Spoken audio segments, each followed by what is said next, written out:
The basic developmental needs of kids have not changed for years. They need a caring adult. They need to physiologically take care of their bodies. What we're finding is that the focus has been much more on fast-paced, competitive achievement.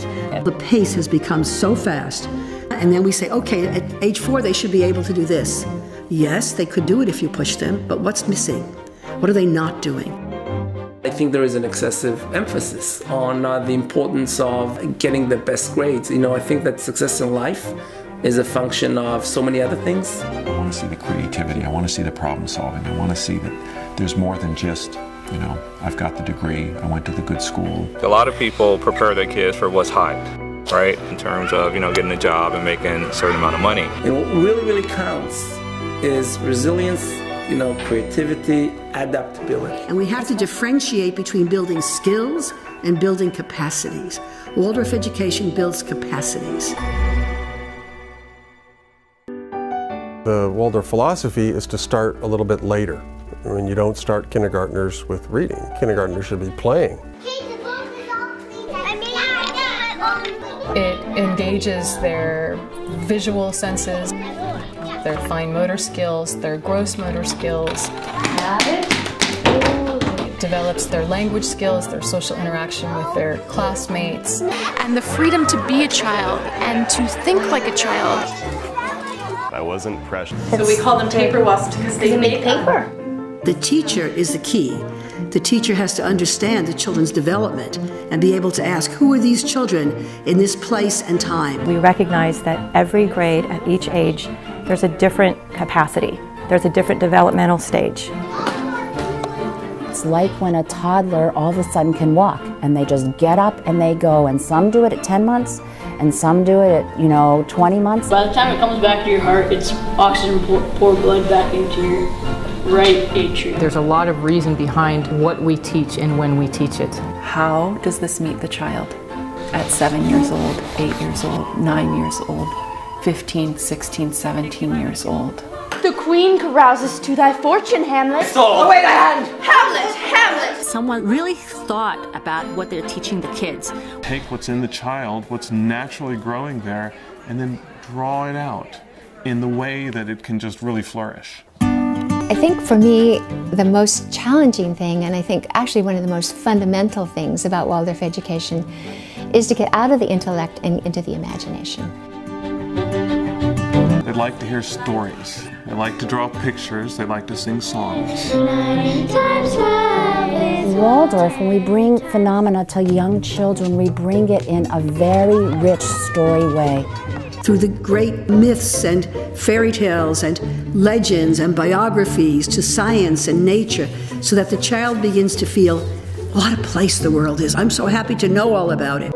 We think about our minds, our brains, telling our hands what to do, and sometimes that is, of course, the case. But our hands inform our minds, our brains. It's a two-way street. Kids start out with classes like eurythmy, they unicycle, they do balancing, they do climbing, all types of physical activities that increase their coordination and movement. I was able to go through the high school and do 22 hours a week of competitive gymnastics at the same time. And I, kind of ultimately coming out, was able to walk onto the hockey team at Dartmouth. They have exposure, all sorts of exposures through Waldorf, so that they can kind of get a taste for different flavors of things to see what really may pique their interest. It's the doing, the tasting, the creating, the making of the experiment from scratch. It's not getting some pre-boxed thing.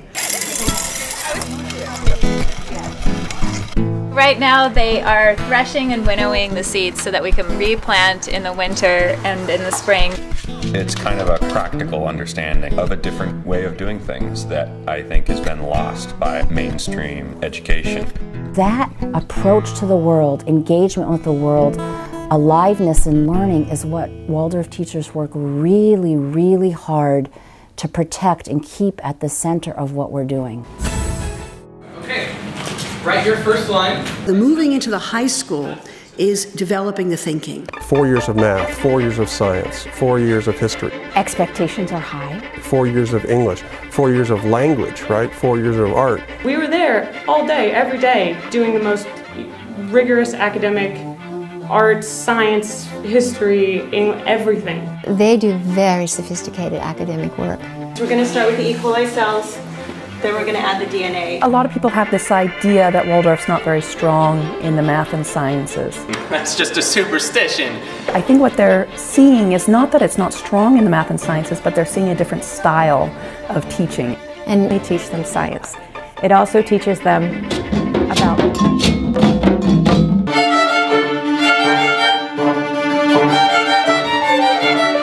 coming to a new level of intellectual ability, but still they do the arts. And all the arts are woven into their main lessons in physics and in chemistry. And they do biographies, and they're always considering the really important questions of humankind. Who am I? What am I doing here? How do I fit in this world? What am I supposed to do with the things that I'm given?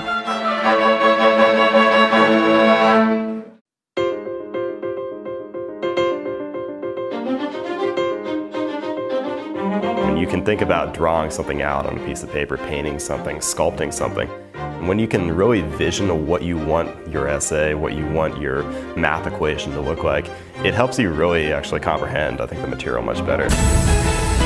You want to know a secret? Some of the tech world's biggest gurus are actually sending their own children to schools without a single computer. They're called Waldorf schools, and they are unplugged on purpose.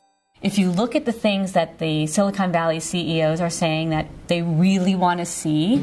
Creativity, communication, and collaboration. Interpersonal skills, socialization, teamwork. A curiosity and a persistence and a drive. You can look around the world today and see a lot of 40-year-olds who don't know what they're doing because they were prepared for one thing and the world has changed. We live in a time where we don't know what the world is going to be like in 10 years. And they have to be able to think their way through it in a whole systems way.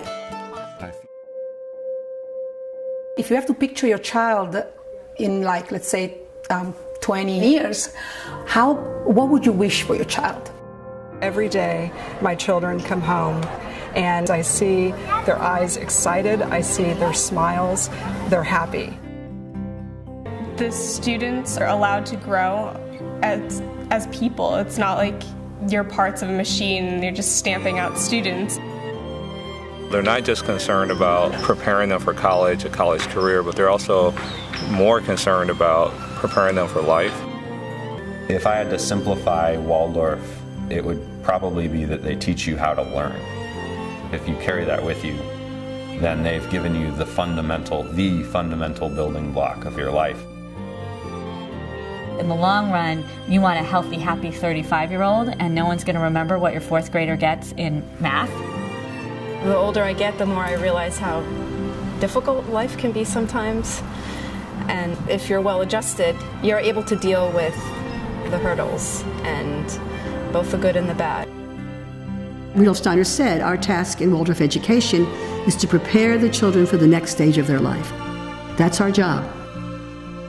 And so they become a truly actualized adult that can do what they're meant to do in the world.